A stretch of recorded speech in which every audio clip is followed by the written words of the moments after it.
4 secrets to a chiseled lean face, including the secret drink that took me from this to this in just 24 hours. So as I've talked about before on this channel, the difficulty at which you play the dating game is determined by your attractiveness, as seen on the out of 10 scale below. And there's nothing that can increase your attractiveness more than leaning out and chiseling out your face. So if you gain 4 points, 3 points, 2 points, or even 1 point out of this video, it'll be absolutely worth your 10 minutes, as each point makes an enormous difference. Taking your dating life from extreme mode to hard mode, or hopefully even medium mode, is going to be absolutely worth the 10 minutes you spend on this video. So tip number 1, lose fat. I'm sure a lot of you have seen some of these transformations, but losing 15% body fat is genuinely life-changing. I mean, Taylor Lautner over here gains like 4 whole points. And even someone like Derek, who's gaining like 2 or 3, that's huge. That's your whole dating life has changed from essentially impossible to like pretty feasible. You're playing a game that's worth playing. The big one here though is Kino body. Losing only 5% body fat, he still gains at least a full point. And so even if you think you're lean, I'd try losing a little more weight to see if you can get even leaner, because every point of difference is going to be huge, and even just losing a small amount when you're already lean can make a big difference. This is why all male models essentially stay super skinny, or at least lean, because their face fat needs to stay low for them to stay as attractive as possible. And so they're willing to sack never gaining muscle mass because they always stay so skinny to keep their faces lean year round. Number 2, mewing. So this is just when you keep your tongue on the roof of your mouth, like your whole tongue, not just the front of it. So we all know this works for kids. You can obviously make a huge transformation just pushing your bone structure into place as you age and your bones are still malleable. But there's one real benefit of mewing for adults that I've found, and that is your submental region. So for those of you who don't know what your submental region is, it's the area right below your chin here. So you can see this guy's got the sort of lizard neck that connects right to his chin, whereas Robert Pattinson's got the full disconnected hyoid submental region, right? So this bone is called your hyoid bone, and mewing pushes this back. And if you don't believe me, look at these pictures. Like, I know this works. I've done this. It makes a huge difference. So this was me a year and a half ago before I found out about mewing, with a terribly loose submental region. I mean, my skin just sags all the way down. I look kind of like a turkey. And not even a year and a half later, like, it's basically straight now. There's no connection from my neck to my chin. It's a clear disconnect, although I don't have quite the Robert Pattinson, like, coming back. Complete disconnect. Obviously, huge amount of progress. My face looks way more chiseled because of it. Absolutely worth doing. It's also free and it doesn't take any additional time. So, number 3, facial hair. As you can tell by Chris Evans here, the difference between having a beard and having a clean-shaven face can gain you a whole point, right? But not everyone looks better clean-shaven. Like, look at these guys. Beard looks way better on them because they have weaker jaw areas, right? So, how do you know what looks best on you? Simple answer is my facial hair flow chart. So you're just going to answer the questions, and you're going to find out exactly what kind of facial hair you should grow. So the first question is, do you have a good jaw? Does your ramus go below your lips? Is your mandible straight? Is your chin broad, so like broader than your lips? Just ask yourself the basic questions like, do I have a good jawline? And if you do, then you're going to ask yourself, is your face more masculine or feminine? And if the answer is masculine, then you're going to ask yourself, well, can you really grow good facial hair?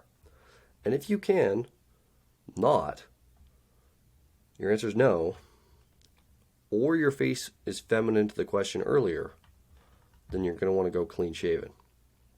Pretty simple. Those who have a good jawline and a more feminine face, clean shaven, so like a Timothy Chalamet like.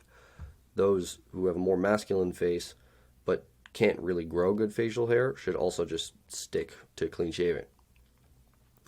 If you can grow good facial hair and you have a more masculine face and a good jawline, then you want to grow a stubble.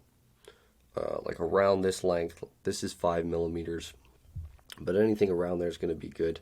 It's going to highlight your jawline, give you a more adult, masculine look, while not covering it up like a beard would, right? If you don't have a good jaw, then you want to ask yourself, well, can you grow good facial hair? And if you can, then you're still good to go, because you're just going to grow a beard. You're just going to cover it up. Pretty simple. Just cover up the whole jawline with a beard. If you can't, well, that's tough. You're kind of stuck. Except, I'm going to teach you how to grow a beard in like 20 seconds. So first, purchase minoxidil. It's like a hair growth treatment. I think it was originally used as like heart medication or something, but now we use it to grow hair. And you just apply a milliliter to your face twice a day. Do that, and derma roll. So you're going to just rub this thing on your face once a week on the days you derma roll. You're not going to use minoxidil.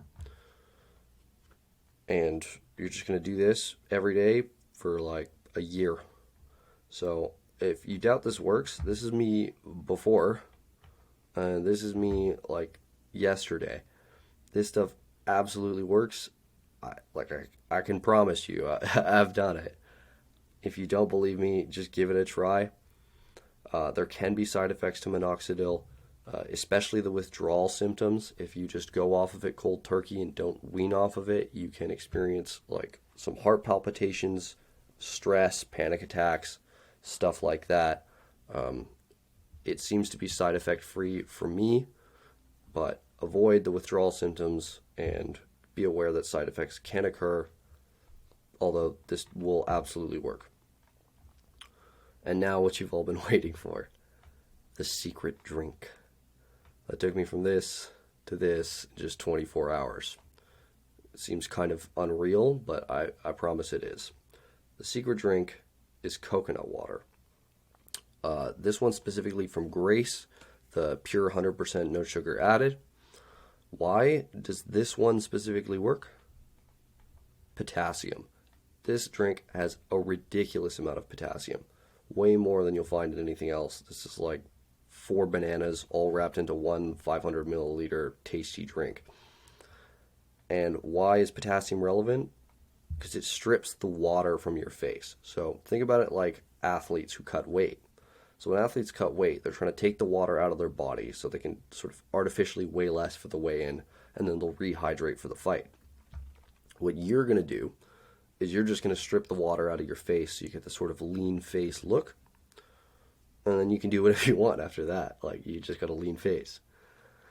This isn't a permanent measure. You'll probably experience a little bit of performance fatigue. You're not going to be quite as good physically as you normally would, like running or lifting weights. You're not going to perform as well, but you are going to have a lean face. You just do this by managing your potassium to sodium to water levels. So you cut your sodium as low as you can, you get your potassium as high as you can, and you drink a lot of water. Flush the water right out of your face. You can also sauna or just exercise, and this is going to help you just sweat out any extra water. Now, what this is really useful for is mostly like photo shoots. So if you really want to just strip the water out of your face and have be really lean for a day, usually the best reason is photo shoots. You take your Tinder pictures once and then you can use them forever, right? You take your Instagram pictures once and then you can set up your Instagram that's going to help you pull forever. Totally worth doing for photo shoots. I absolutely recommend it. The other one is first dates. You don't have to do this, but if you want the best chance on a first date, you might want to look your best. And so you can just cut some water, cut some salt. Usually people are just bloated 24/7. Like, even if you get to normal bloat, you're probably going to gain a whole half point there. So 100% worth doing. If you like this video, give it a like. If you didn't like it, give it a dislike. And as always, leave your thoughts below. I respond to every comment. Thanks.